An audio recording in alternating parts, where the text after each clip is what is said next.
नमस्कार दोस्तों। पश्चिमी उत्तर प्रदेश में किसानों का जो आंदोलन है, किसानों का आंदोलन ना रहकर जाटों का आंदोलन बन गया है और पश्चिमी उत्तर प्रदेश में जाट दो धड़ों में बट गए हैं। ये बात मैं इसलिए कह रहा हूँ कि आज इस वीडियो में जो ऑथेंटिक तरीके से मैं चीज़ें आपको बताने वाला हूँ, समझाने वाला हूँ, वो ये हैं कि पश्चिमी उत्तर प्रदेश में किसान आंदोलन को लेकर जो लोगों को मोबिलाइज करने का मुद्दा है, वो लोगों को मोबिलाइज करने का मुद्दा ना रहकर अब बीजेपी वर्सेस राष्ट्रीय लोकदल मुद्दा बनता जा रहा है। और पिछले 2 दिनों में इस तरह की घटनाएं हुई हैं जिनकी वजह से मैं ये कह रहा हूँ। देखिए, पश्चिमी उत्तर प्रदेश में मुजफ्फरनगर ज़िले से जो भारतीय किसान यूनियन का ताल्लुक है, राकेश टिकैत के नेतृत्व में जो इस समय फ्रंट से लीड कर रही है इस आंदोलन को, वो सब जानते हैं। सिसोली उनका गढ़ है जहाँ से भारतीय किसान यूनियन का संचालन होता है। और इसके अलावा इस पूरे इलाके में अगर आप दिल्ली से देहरादून की तरफ चलेंगे तो गाजियाबाद, मेरठ, मोदीनगर और उसके बाद मुजफ्फरनगर, सहारनपुर, बागपत, शामली, ये जितने भी ज़िले आते हैं, इन सब ज़िलों में राष्ट्रीय लोकदल का प्रभाव बहुत लंबे समय से रहा है। और एक समय यहाँ था कि इनके यहाँ पर 8-8, 10-10 विधायक हुआ करते थे। कभी चौधरी चरण सिंह के समय में मुजफ्फरनगर ज़िले की, जब शामली ज़िला उससे अलग नहीं हुआ था, उस समय 9 की 9 सीटें जीत ली थी अजीत सिंह की, चौधरी चरण सिंह की पार्टी ने।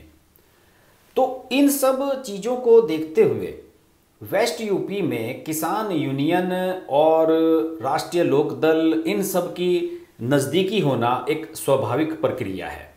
स्वाभाविक प्रक्रिया मैं इसलिए कह रहा हूँ कि सब जानते हैं कि भारतीय किसान यूनियन मूल रूप से बालियान खाप के चौधरियों के नेतृत्व में चल रही है। स्वर्गीय महेंद्र सिंह टिकैत जी बालियान खाप के नेता थे, उनका टीका हुआ था इसलिए उन्हें टिकैत कहा जाता था। और उसके बाद उनके बेटे नरेश बालियान, नरेश टिकैत, वो भारतीय किसान यूनियन के भी अध्यक्ष हैं और बालियान खाप के भी मुखिया हैं। और ये बड़ी खाप है जाटों की वेस्ट यूपी में। तो इस पूरे सिनेरियो को देखते हुए एक तरीके से ये भी कहा जा सकता है कि जब 26 जनवरी की घटना हुई लाल किले वाली, उसके बाद 28 जनवरी को राकेश टिकैत जब रो पड़े भावुक होकर, और उसके बाद जब सारा सिनेरियो बदला और जो फोकस था वो सिंघू बॉर्डर से शिफ्ट होकर आ गया गाजीपुर बॉर्डर पर, जो कि उत्तर प्रदेश की सीमा से लगता हुआ है, तो उसके बाद से इस आंदोलन का स्वरूप पूरा चेंज हो गया है। इस आंदोलन का स्वरूप अब ये हो गया है मेन रूप से, मुझे नहीं पता कि इसका हरियाणा में या फिर पंजाब में क्या प्रभाव होगा, लेकिन इतना तय है कि पश्चिमी उत्तर प्रदेश की राजनीति में इसे लेकर उथल पुथल शुरू हो चुकी है। और जो जाट कम्युनिटी मेन रूप से इससे जुड़ी हुई है, आप सभी जानते हैं कि बीजेपी ने जाटों को अपने आप से जोड़ने के लिए कई जाट नेताओं को पश्चिमी उत्तर प्रदेश में आगे बढ़ाया है, जिनमें से केंद्रीय मंत्री डॉक्टर संजीव बालियान हैं। इससे पहले जो बागपत से सांसद हैं सतपाल सिंह, मुंबई पुलिस के पूर्व कमिश्नर, उन्हें केंद्रीय मंत्री बनाया गया था। और कई अन्य जाट नेता जो बीजेपी से जुड़े हैं, इनके माध्यम से बीजेपी ने पिछले 5-6 सालों में जाटों के बीच में एक गहरी पैठ बनाई है। और पिछले चुनाव में जबकि मुजफ्फरनगर ज़िले से संजीव बालियान के सामने चौधरी अजीत सिंह ने चुनाव लड़ा था, तो वो अकेले प्रत्याशी थे। उसके बावजूद भी जाटों का मतों में विभाजन दोनों तरफ रहा, लेकिन जाटों के अलावा जो अन्य बिरादरियां हैं उनके वोट संजीव बालियान को मिले, बीजेपी को मिले, तो वो जीतने में सफल रहे, बहुत थिन मार्जिन के साथ, लगभग 5-6 हज़ार वोटों के मार्जिन के साथ। तो टोटल सीन जो बनता चला आया है वो अब जो 2019 के लोकसभा चुनाव के दौरान चौधरी अजीत सिंह और संजीव बालियान के चुनाव के दौरान जो खटास थी, उस खटास में अब इस किसान आंदोलन ने एक तड़के का काम किया है। किसान आंदोलन के बाद अब ये सारा माहौल दूसरी तरीके से जा रहा है, दूसरे ही सेंस में जा रहा है। देखिए, मैंने पिछले वीडियो में आपको बताया था कि भैंसवाल गांव में, जो कि शामली ज़िले में आता है, वहाँ पर डॉक्टर संजीव बालियान खापों के चौधरियों से मिलने के लिए गए थे और उन्हें ये बताने के लिए गए थे कि भाई कृषि कानूनों में कोई नुकसान नहीं है, कृषि कानून किसानों के फेवर में हैं और आप लोग भी इसको सपोर्ट करें। वहाँ जब वो थे तो घर के बाहर कुछ युवकों ने उनके खिलाफ नारेबाजी शुरू कर दी। मैंने आपको वो वीडियो फुटेज भी दिखाए थे पिछले वीडियो में। उसके जवाब में संजीव बालियान ने ये कहा कि भाई 5-10 लोगों के विरोध करने से संजीव बालियान मुर्दाबाद नहीं हो जाएगा। बहरहाल वो मामला ख़त्म हो गया, मीडिया में हाईलाइट हुआ। दिल्ली के मीडिया ने इसको इस तरीके से देखा कि केंद्र में जो मंत्री हैं वो जा रहे हैं गांव में और उनके खिलाफ वहाँ नारेबाजी हो रही है और भाजपा नेताओं का बायकॉट शुरू हो गया है। जबकि हकीकत बात यह है कि भाजपा नेताओं के नाम पर केवल केंद्रीय मंत्री डॉक्टर संजीव बालियान, जिन्होंने पिछले चुनाव में चौधरी अजीत सिंह को हराया है, उन्हीं के इर्द गिर्द ये सारी कहानी घूम रही है। इस घटनाक्रम का दूसरा पहलू, मैंने पिछले वीडियो में ये आशंका जताई थी कि ये केवल विरोध तक ही सीमित रहे तो ठीक है, लेकिन कहीं ऐसा ना हो कि ये आपसी वैमनस्य का मामला बनता चला जाए। और अब जो दूसरी घटना हुई है इसमें, उसके बाद मुझे लग रहा है कि ये कुछ इसी तरफ डायरेक्शन में जा रहा है और जाट बिरादरी दो धड़ों में बढ़ती हुई नजर आ रही है। एक धड़ा जो बीजेपी को सपोर्ट करता है, संजीव बालियान से जुड़ा हुआ है, दूसरा धड़ा जो चौधरी अजीत सिंह का पुराना सपोर्टर है। देखिए हुआ क्या, सोरम गांव है, सोरम गांव बुढ़ाना विधानसभा क्षेत्र के अंतर्गत आता है, जो कि संजीव बालियान के लोकसभा क्षेत्र का ही पार्ट है। और सोरम गांव में जाटों की पुरानी बड़ी बड़ी पंचायतें होने का इतिहास रहा है। वहाँ की इमारतें ऐतिहासिक, अक्सर उनके बारे में आपने समाचार वीडियोस देखे होंगे सोशल मीडिया पर। वहाँ पर एक शोक सभा रस्म पगड़ी में भाग लेने के लिए डॉक्टर संजीव बालियान गए और ये जो मुझे जानकारी मिली है ये है कि ये कोई राजवीर सिंह हैं, उनकी कोई शोक सभा थी, उनके बेटे की रस्म पगड़ी थी। संजीव बालियान उसमें गए। संजीव बालियान अक्सर अपने इलाके के विवाह समारोह, शोक सभाएं, रस्म पगड़ी, इन सब कार्यक्रमों में हिस्सा लेते रहते हैं और इसके फोटोग्राफ्स भी मैं आपको दिखा रहा हूं।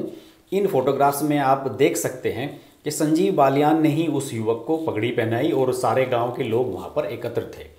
जिस समय ये घटना हुई, संजीव बालियान जब रस्म पगड़ी में अंदर हिस्सा ले रहे थे तो उनके राजवीर सिंह के घर के बाहर कुछ लोगों ने नारेबाजी शुरू कर दी, जिस तरीके से भैंसवाल में हुई थी। संजीव बालियान मुर्दाबाद के नारे लगने लगे और जब इस तरह के नारे लगने लगे तो जिन लोगों के घर में रस्म पगड़ी हो रही थी, जिनके परिवार में संजीव बालियान गए थे, उस परिवार के लोग बाहर गए। उन्होंने नारेबाजी करने वालों को रोका, दोनों पक्षों में मारपीट हुई। जब मारपीट की घटना हुई, संजीव बालियान बाहर गए। उन्होंने कहा कि भाई मारपीट नहीं करनी चाहिए, ये गलत बात है। और जिस समय ये घटना हुई उसी समय रालोद के जिलाध्यक्ष और कुछ और बड़े नेता वहां पहुंच गए। तो ये सारे संकेत बताते हैं कि सब लोग जानते थे कि संजीव बालियान सोरम में आने वाले हैं और वहां पर जिलाध्यक्ष और दूसरे नेताओं की मौजूदगी ये बताती है कि ये सब प्री प्लान्ड था और उनका विरोध तय था। ठीक है, मैं मानता हूं कि आप विरोध करें, नारेबाजी करें, लेकिन ये भी सोचना चाहिए कि वो किसी राजनीतिक कार्यक्रम में नहीं आए थे। भैंसवाल में मैं मना नहीं करता, मेरा मानना है कि भैंसवाल में जो कार्यक्रम था वो पूर्णतः राजनीतिक था। खाप के चौधरियों से मिलने के लिए संजीव बालियान गए थे, केंद्र सरकार की कृषि बिलों के बारे में बात करने गए थे, वहाँ विरोध हुआ, ठीक है चलता है। नारेबाजी हुई, ठीक है चलता है। संजीव बालियान ने जवाब दिया, ठीक है चलता है। लेकिन यहाँ एक रस्म पगड़ी में और आप ही के गांव में शोक व्यक्त करने के लिए केंद्रीय मंत्री आए हुए हैं और वहां पर नारेबाजी करना, ये भी दिखाता है कि गांव में भी किस तरीके से गुटबाजी अब शुरू हो गई है और छोटे छोटे पॉकेट्स में ये विरोध सामने आने लगा है। इस मामले को लेकर राष्ट्रीय लोकदल के उपाध्यक्ष जयंत चौधरी जो हैं, जो अजीत सिंह के बेटे हैं, उन्होंने एक ट्वीट किया और उस ट्वीट में कुछ घायल लोगों के फोटो उन्होंने ट्वीट किए और उसमें उन्होंने ये कहा कि सोरम गांव में बीजेपी नेताओं और किसानों के बीच संघर्ष, कई लोग घायल। किसान के पक्ष में बात नहीं होती तो कम से कम व्यवहार तो अच्छा रखो, किसान की इज्जत तो करो। इब कानूनों के फायदे बताने जा रहे सरकार के नुमाइंदों की गुंडागर्दी बर्दाश्त करेंगे गांव वाले #, मुजफ्फरनगर 4-5 घायलों के फोटो थे। इनका कहना है जयंत चौधरी का कि ये वहाँ के किसान हैं और इन किसानों ने संजीव बालियान का विरोध किया था और इसी वजह से ये सब कुछ दिखाया गया, ये फोटोग्राफ्स जारी किए गए हैं। तो उनका मानना है कि वो राष्ट्रीय लोकदल के कार्यकर्ता नहीं थे। इसके लगभग 3-4 घंटे बाद ही संजीव बालियान का ट्वीट आता है और वो लिखते हैं कि आज जब सोरम में स्वर्गीय राजवीर सिंह जी की शोक सभा एवं रस्म पगड़ी में शामिल हुआ, इस दौरान लोकदल के 5-6 नेताओं एवं कार्यकर्ताओं ने बदतमीजी तथा गाली गलौज की, जिस पर स्थानीय निवासियों ने उन्हें ऐसा करने से मना किया और वहां से भगा दिया। लोकदल पार्टी जिस तरह से किसानों की आड़ में आपसी भाईचारा खराब करने का प्रयास कर रही है वह निंदनीय है। संजीव बालियान ने जयंत चौधरी के लगभग 3-4 घंटे बाद ये ट्वीट किया।